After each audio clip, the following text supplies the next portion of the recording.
Everyone, আজ আমি তোমাদের সামনে যে সাউথ কোরিয়ান মুভি এক্সপ্লেন করতে যাচ্ছি এটা সত্য ঘটনার উপর নির্মিত। মুভিটির মধ্যে সাউথ কোরিয়া আর নর্থ কোরিয়ার মধ্যে ঘটা একটা সত্য ঘটনা দেখানো হয়েছে, তাই আমি তোমাদের কাছে অনুরোধ করব যে ভিডিও স্কিপ না করে পুরো মুভি দেখো, নয়তো স্টোরি বুঝতে পারবে না। আর সাউথ কোরিয়া আর নর্থ কোরিয়ার মধ্যে ঘটা একটা সত্য ঘটনাও তোমরা জানতে পারবে না। তাই বেশি কথা না বলে মুভি শুরু করা যাক। গল্পের শুরুতে আমাদের 1969 সালের ঘটনা দেখানো হয়, যেখানে দুইটা সেনা জেট সামুদ্রিক এলাকায় পেট্রোলিং করছিল। সেখানে দুইজন পাইলট ছিল, সেখানে একজনের নাম ছিল তেইন আর দ্বিতীয় জনের নাম ছিল ডংচুল। কিছু দূর পৌঁছতেই তারা সেখানে একটা প্যাসেঞ্জার প্লেন দেখতে পায়, যেটা নর্থ কোরিয়ার দিকে যাচ্ছিল। ওই প্লেনের পাইলটকে কমান্ড দেওয়া হয় যে সে যেন তার প্লেন ঘুরিয়ে এখনই সাউথ কোরিয়ার দিকে নিয়ে যায়, কিন্তু ওই প্লেন থেকে কোনো রেসপন্সই আসছিল না। এরপর তেন যখন প্লেনের দিকে তাকায়, তখন প্লেনের সব প্যাসেঞ্জার জানালার বাইরের দিকে তাকাচ্ছিল আর সব প্যাসেঞ্জার ভয়ে আতঙ্কিত ছিল। এরপর তেন যখন পাইলটের ককপিটে দেখে, তখন সেখানে তার ফ্রেন্ড মিনসুল পাইলট ছিল। তেন মিনসুলকে বলে যে তোমার প্লেন নর্থের দিকে যাচ্ছে, এখনই প্লেন ঘুরিয়ে নাও। এখানে মিনসুলের এক্সপ্রেশন আর ইশারায় তেইন বুঝে যায় যে প্লেন হাইজ্যাক হয়েছে, আর হাইজ্যাকাররাই প্লেনকে ফোর্সফুলি নর্থের দিকে নিয়ে যাচ্ছে। তখনই তেইনের কাছে কন্ট্রোল রুম থেকে অর্ডার আসে যে সে যেন প্লেনের ইঞ্জিনে ফায়ার করে, যাতে প্লেন নর্থ কোরিয়া পর্যন্ত পৌঁছাতে না পারে। আর তাদের বাধ্য হয়ে সাউথ কোরিয়ার মধ্যেই প্লেন ল্যান্ড করতে হয়। কিন্তু তেইন এমনটা করতে মানা করে দেয় আর বলে যে যদি ভুলেও ফিউলের মধ্যে আগুন লেগে যায় তাহলে প্লেন ক্র্যাশ হয়ে যাবে। কিন্তু কন্ট্রোল রুমের কেউই তেইনের কথা শুনছিল না। তারা এক প্রকার জোর করেই তেইনকে ইঞ্জিনে ফায়ার করার কথা বলছিল, কিন্তু তেইন চেয়েও ফায়ার করতে পারে না। আর ওই প্লেন নর্থ কোরিয়া পৌঁছে যায়। এই জন্য তেইনের সিনিয়র তাকে অনেক কথা শোনায় আর বলে যে তোমার কারণে আমাদের 50 জন মানুষকে জোর করে নর্থ কোরিয়ার মধ্যে নিয়ে যাওয়া হয়েছে। সিনিয়র বলে ইঞ্জিনে ফায়ার করা কি তোমার জন্য এতটাই কষ্টকর ছিল? তেইন বলে যে আমি যদি এমনটা করতাম তাহলে হাইজ্যাকাররা পাইলটকে মেরে ফেলতো, আর আমি এত বড় রিস্ক নিতে পারতাম না। তার এই ডিসিশনের কারণে তাকে এয়ারফোর্স থেকে রিজাইন করার কথা বলা হয়। এখানে তেইনের সিনিয়র তাকে বলে যে তোমার এই ডিসিশনের কারণে তোমার পুরো পরিবার ভোগান্তি কাটবে। আর যতজনকে নর্থ কোরিয়া নিয়ে যাওয়া হয়েছিল তাদের সাউথে অনেক বেশি নাম খারাপ হয়েছিল, এমনকি প্লেনের পাইলটেরও নাম খারাপ হয়েছিল। তার বিষয়ে অনেক খারাপ শব্দ ব্যবহার করা হতো আর বলা হতো যে সে নিজের ইচ্ছায় ওই প্লেনকে নর্থ কোরিয়া নিয়ে গিয়েছিল। এখান থেকে কাহিনী কিছু মাস পরে চলে আসে, যেখানে ওই 50 জন প্যাসেঞ্জার হতে 39 জন প্যাসেঞ্জারকে রিলিজ দেওয়া হয়েছিল। অর্থাৎ 39 জন প্যাসেঞ্জার নর্থ কোরিয়া থেকে সাউথ কোরিয়ায় ফিরে এসেছিল। বাকি 11 জন প্যাসেঞ্জার নর্থ কোরিয়ায় আটকা পড়েছিল, ইনক্লুডিং পাইলট আর ক্রু মেম্বার্স। এই কারণে তেইন অনেক বেশি গিল্টি ফিল করেছিল। তার কাছে মনে হচ্ছিল যে সে যদি ভয় না পেয়ে ইঞ্জিনে শ্যুট করে দিত তাহলে এমন কিছুই হতো না। আর এখানে জানানো হচ্ছিল যে 11 জনকে সেখানে আটকে রাখা হয়েছে তারা নিজেদের ডিপার্টমেন্টের স্পেশালিস্ট ছিল। তাদের ইন্টেলিজেন্সকে ডিটেক্ট করে সেখানে আটকে রাখা হয়েছে। আর যে সে প্লেনকে হাইজ্যাক করে নর্থে নিয়ে গিয়েছিল তাকে নর্থের গভর্নমেন্ট পুরস্কৃত করেছে।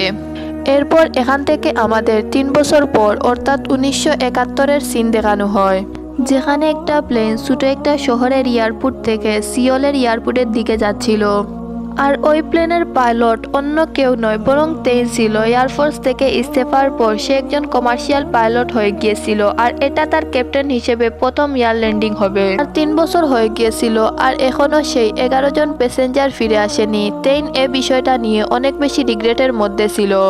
আর বর্তমানে এই প্লেনের ক্রু মেম্বার্সরা তেইনের বিষয়ে অনেক আজেবাজে মন্তব্য করছিল আর বলছিল যে এই হলো সেই পাইলট যার জন্য আজও সেই 11 জন প্যাসেঞ্জার নর্থ কোরিয়ার মধ্যে ফেসে আছে।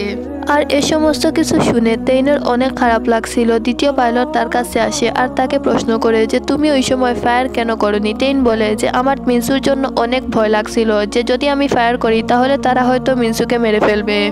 সে আমাকে ইশারায় মানা করছিল, হয়তো সে আমাকে বোঝাচ্ছিল যে সে প্যাসেঞ্জারের প্রাণ বিপদে ফেলতে পারবে না। আর এই পাইলটের নাম হলো কিউসিক। তখন কিউসিক তাকে বলে যে তুমি সোলজারের নামে একজন ফেলিয়ার, কিন্তু তুমি এখন কমার্শিয়াল পাইলট। আর ওই সময়টা এমন ছিল যখন প্যাসেঞ্জারের সিট রিজার্ভ থাকতো না, বরং তাদের দৌড়ে নিজের সিট ধরতে হতো, বর্তমানে লোকাল বাসের মতো। আর সিকিউরিটি যখনই গেট খুলে সঙ্গে সঙ্গে সব প্যাসেঞ্জাররা পাগলের মতো দৌড়ানো শুরু করে।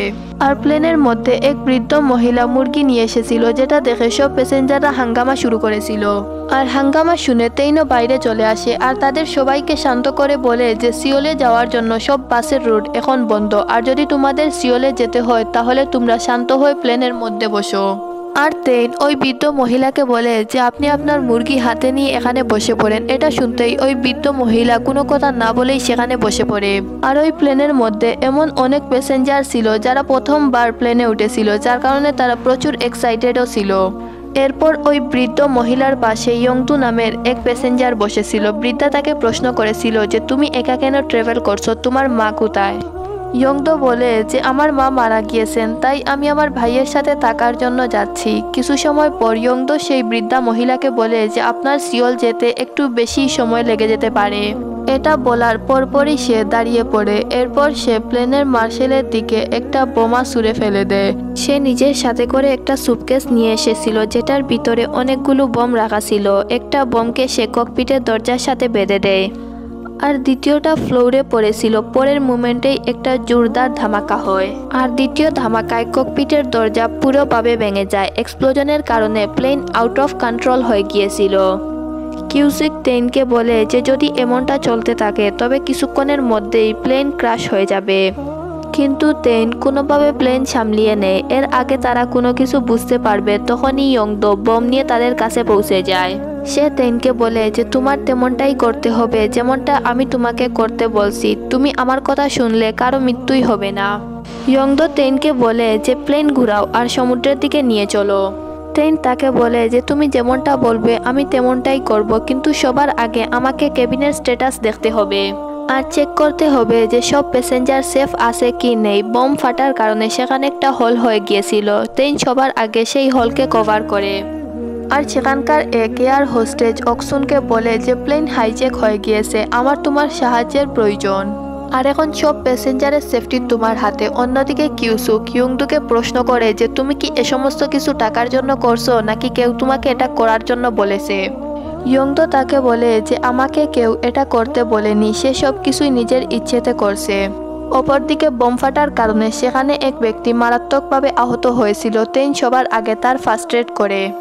সেখানে এক ব্যক্তি ছিল যে নিজের সাথে অনেক টাকা নিয়ে এসেছিল। এক্সপ্লোজনের কারণে তার টাকাগুলো এখানে সেখানে পড়ে গিয়েছিল। সে নিজের সিট থেকে ওঠে টাকাগুলো খুঁজতে শুরু করে। ইতিমধ্যে ইয়ংদো সেখানে চলে আসে আর সে সবাইকে বোমা দেখিয়ে বলে যে তোমরা জানো এটা কি? যদি তোমরা সবাই বাঁচতে চাও তাহলে তোমরা সবাই মাথা নিচু করে এখানে বসে পড়ো। আর এখন এই প্লেন সিওল নয় বরং নর্থ কোরিয়ার দিকে যাচ্ছে। অপরদিকে কিউসুক কন্ট্রোল রুমে ইনফর্ম করার চেষ্টা করেছিল। ইতিমধ্যে ইয়ংদো সেখানে এসে তার হেডফোন ভেঙে দেয় আর বলে যে যদি তোমরা রেডিও ইউজ করো তবে এই বোম যে কোনো সময় ফেটে যাবে। এটা শুনে তেইন বলে তুমি যেমনটা বলবে আমরা তেমনটাই করব। এটা বলে সে প্লেনকে নর্থের দিকে ঘুরিয়ে নেয়। কিউসিক তাকে প্রশ্ন করে যে তুমি নর্থ কোরিয়া কেন যেতে চাইছো? ইয়ংদো তাকে বলে যে তার ভাইকে নর্থ কোরিয়ায় জোর করে নিয়ে যাওয়া হয়েছিল। সেখানে গিয়ে সে অনেক বড় অফিসার হয়ে গিয়েছে। সে অনেক ভালো লাইফ লিড করছে। সে তাদের একটা লোককে দেখায় যে 3 বছর আগে সেই প্লেনকে হাইজ্যাক করেছিল। যেই হাইজ্যাকিং এর কারণে ওই 11 জন এখনো নর্থ কোরিয়ায় আটকে পড়েছিল। এর মানে ইয়ংদো সেই 11 জন প্যাসেঞ্জারের মধ্যে থেকেই একজনের ভাই ছিল। সে বলে যে ওই ব্যক্তিকে তার এই কাজের জন্য তাকে অনেকগুলো টাকা দেওয়া হয়েছিল। আমি যদি এই কাজ করি তাহলে আমাকেও অনেকগুলো টাকা দেওয়া হবে এবং আমি আমার ভাইয়ের সাথে ভালো একটা লাইফ লিড করতে পারবো। অপরদিকে এক প্যাসেঞ্জার অন্য প্যাসেঞ্জারের সাথে মিলে প্ল্যান করছিল যে যখনই ইয়ংদো সেখানে আসবে তারা মিলে তাকে ধরে নিবে। এই প্যাসেঞ্জার ভয় পাচ্ছিল যে যদি তারা একবার নর্থে চলে যায় তবে পরে সাউথের মানুষগুলো তাদের পরিবারের বেঁচে থাকা অসহনীয় করে দিবে। তাদেরকে দেশদ্রোহী প্রতারক বলা হবে। তখন পিছন থেকে তাদের এক ব্যক্তি বলে যে এতে আমি তোমাকে সাহায্য করব। তখন পিছন থেকে এক ব্যক্তি তাদেরকে বলে যে আমি তোমাকে সাহায্য করব, আমরা দুজনে মিলে তাকে ধরে নেব। সে বলে যে আমাদের প্রতিবেশী একটা ছেলেকে জোর করে নর্থে নিয়ে যাওয়া হয়েছিল। পরে যখন তাকে সাউথে ফিরিয়ে আনা হয় তখন সাউথের মানুষগুলো তার বেঁচে থাকা অসহনীয় করে তোলে আর তাকে বলে যে সে নাকি দেশদ্রোহী আর প্রতারক। এরপর যখন ইয়ংদো কেবিনের দিকে যায় ইতিমধ্যে ওই ব্যক্তি তাকে ধরে নেয় আর ওই দ্বিতীয় লোকটি ধরতে নেয়, কিন্তু লাস্ট মোমেন্টে সে ভয় পেয়ে তাকে হেল্প করে না।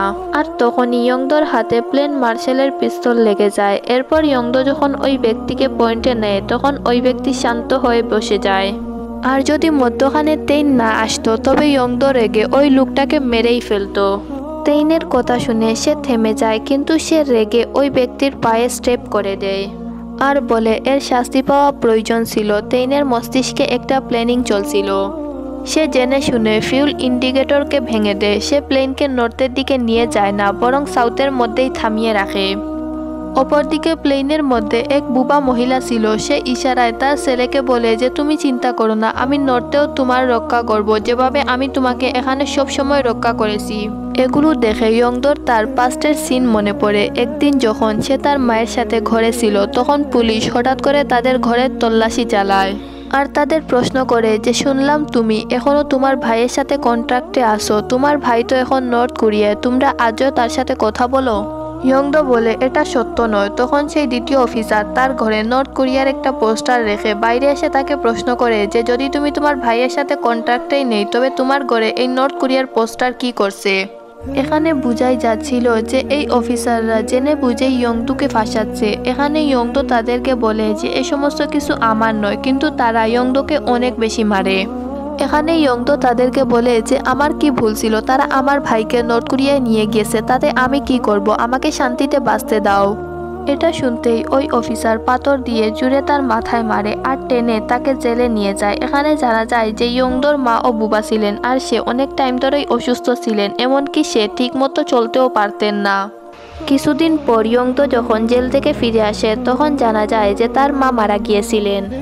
খাবার না পাওয়ার কারণে তার মায়ের মৃত্যু হয়ে গিয়েছিল। তার মায়ের মৃত্যুর অনেক টাইম হয়ে গিয়েছিল। তার মায়ের ডেড বডি ঘরের মধ্যে এভাবেই পড়েছিল। তার মায়ের এমন অবস্থা দেখে সে অনেক কেঁদেছিল।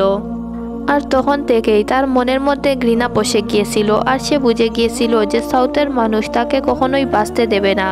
আর তাকে বাঁচতে হলে তার ভাইয়ের কাছে যেতে হবে, আর সাউথে গিয়ে হলেও সে একটা সাধারণ জীবন হয়তো পেতে পারে। এখান থেকে সিন প্রেজেন্টে চলে আসে, যেখানে প্লেন মার্শালকে পিছনে বেঁধে রাখা হয়েছিল। তখনই সেখানে দ্বিতীয় ব্যক্তি এসে তার হেল্প করে। ইয়ংদো বুঝে গিয়েছিল যে কোনো না কোনো গড়বড় হয়েছে। সে এসে অক্সুনকে ধরে নেয়, কিন্তু সে তার কোনো ক্ষতি করার আগেই তেইন ইন্ডিকেটর অন করে দেয়, যার কারণে পুরো প্লেনের মধ্যে সাইরেন্স বাজতে শুরু করে। তখন কিউসুক বলে যে আমাদের ফিউল শেষ হতে যাচ্ছে, আমাদের প্লেন এখনই ল্যান্ড করাতে হবে, আর এমনিতেও আমরা বর্ডার ক্রস করে নিয়েছি। আর এখানে জানা যায় যে তারা তাকে ফুল বানাচ্ছিল, তারা নর্থে পৌঁছায়নি। এখানে তেইন কিউসুককে কিছু চেক করতে বললে কিউসুক তাকে বলে যে আমি কোনো কিছুই দেখতে পারছি না, তোমাকে প্লেন নিজে নিজেই ল্যান্ড করাতে হবে। এরপর ইয়ংদো যখন পিছনের দিকে যায় তখন কিউসুক তেইনকে বলে যে সে যখন বুঝতে পারবে যে আমরা এখনো নর্থে পৌঁছাইনি বরং সাউথেই আছি, তখন সবার আগে সে আমাদেরকেই প্রাণে মারবে। অপরদিকে ইয়ংদো জানালা দিয়ে দেখে বুঝে যায় যে তারা এখনো তো সাউথেই রয়েছে। এটা দেখে সে বুঝতে পারে যে তেইন তাকে মিথ্যা বলেছে। এখানে সে অনেক বেশি রেগে গিয়েছিল। সে একটা বোম একটা ছেলের হাতে ধরিয়ে দেয় আর তাকে বলে যে তুমি যদি এটা ছেড়ে দাও তাহলে এটা এখানেই ফেটে যাবে। ওই ছেলেটা বইয়ের ছুটে কান্না শুরু করে দেয়। তখন ইয়ংদো তাকে বলে যে জানো আমার ভিলেজের লোকেরা আমার সাথে কি করেছে? সে নিজের শরীরের দাগগুলো তাদেরকে দেখিয়ে বলে যে তারা আমার শরীরের মধ্যে গরম গরম পানি ঢেলে দিয়েছিল। সে রাগে ওই ছেলেকে তেইনের কাছে ধাক্কা দেয় আর বলে যে তুমি কি আমাকে বোকা মনে করো? আমরা এখনো সাউথ কোরিয়াতেই আছি, তুমি যদি এখনই প্লেন উপরে না নাও তবে এই ছেলে আর বাঁচবে না। তেইন ফ্লাইট প্রায় ল্যান্ড করেই নিয়েছিল, কিন্তু সে ওই ছেলের অবস্থা দেখে প্লেনকে আবার উপরে নিয়ে নেয়। কিন্তু ইয়ংদো তাকে এভাবেই ছেড়ে দেয় না, বরং সে তার একটা পায়ের মধ্যে শুট করে দেয়। এটা দেখে কিউসুক তার ওপর অনেক চিল্লায় আর বলে যে সে কোনো কিছুই দেখতে পারছে না, আর যদি এখন তেইনের কোনো কিছু হয়ে যায় তাহলে এই প্লেনের মধ্যে উপস্থিত কেউই বাঁচবে না। কিউসুকের এই কথা শুনে ইয়ংদো তাকে বলে যে তোমার কাছে কি মনে হয় যে মৃত্যু কঠিন? বরং বেঁচে থাকা তার থেকে অনেক বেশি কঠিন। এখানে ইয়ংদো বলতে শুরু করে যে আমি আমার কলেজের টপার স্টুডেন্ট ছিলাম, কিন্তু মানুষ আমাকে বাঁচতে দেয়নি। আমার কলেজের টিচার আমাকে বলেছিলেন যে আমি নাকি তাদের কলেজের নাম খারাপ করেছি। আমার কি ভুল ছিল? আমি তো লেখাপড়া করে একজন প্রতিষ্ঠিত মানুষ হতে চেয়েছি, কিন্তু তারা আমার স্বপ্ন পূরণ হতে দেয়নি। এখানে ইয়ংদো আরও বলে যে যদিও সাউথে আমি একজন লুজার হয়ে গিয়েছি, কিন্তু নর্থে গিয়ে আমি একজন হিরো হয়ে দেখাবো। এগুলো শুনে তেইন তাকে বলে যে তুমি যেমনটা বলবে আমি তেমনটাই করব।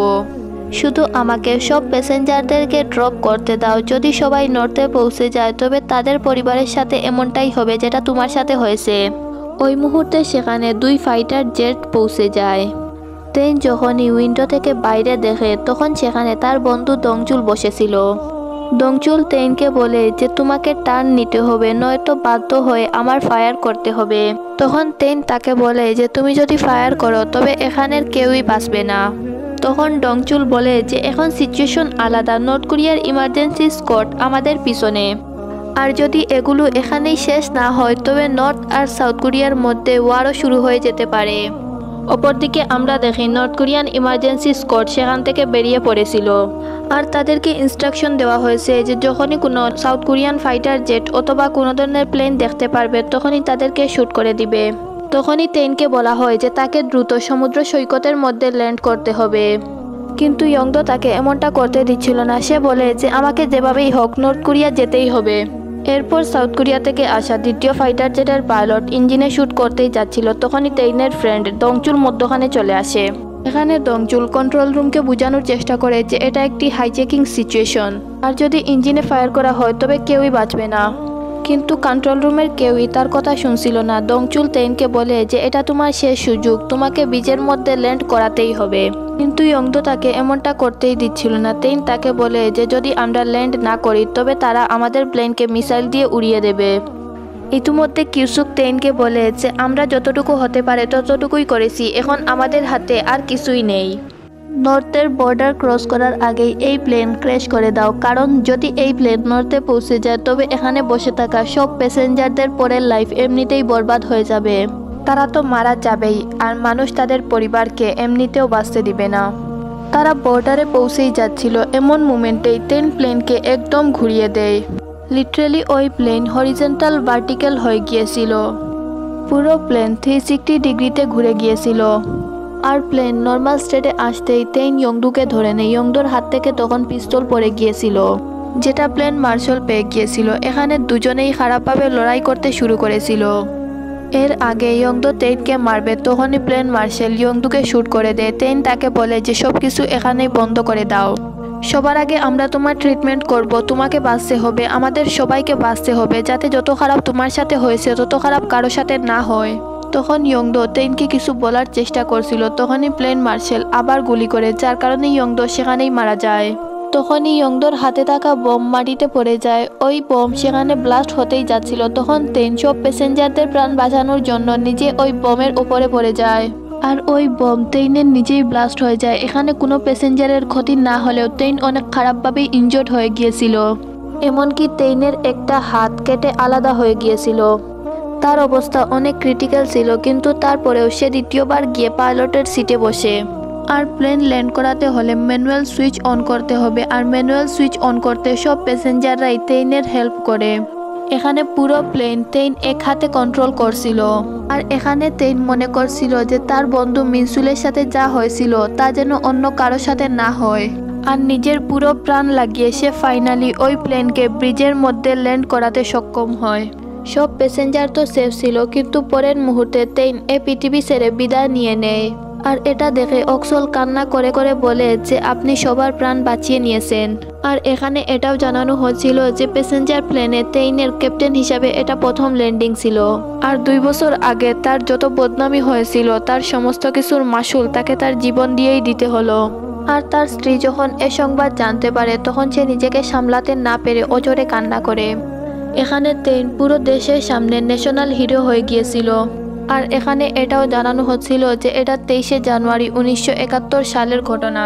আর এখানে এটাও জানানো হচ্ছিল যে ওই প্লেনে উপস্থিত বাকি 58 জন প্যাসেঞ্জারের প্রাণই বাঁচানো হয়েছে, শুধুমাত্র 2 জন ব্যতীত, যার মধ্যে প্রথমজন হলো ওই হাইজ্যাকার নিজে, আর দ্বিতীয়জন হলো ওই প্লেনের পাইলট নিজে। আর এখানে এটাও বলা হয় যে 1969 সালে যে 11 জন প্যাসেঞ্জারকে নর্থ কোরিয়া আটকে রেখেছিল, ওই 11 জন প্যাসেঞ্জারকে আর তাদের দেশে ফিরিয়ে দেওয়া হয়নি। আর এরই মাধ্যমে শেষ হয় সত্য ঘটনা থেকে নির্মিত এই মুভির বাংলা এক্সপ্লেনেশন।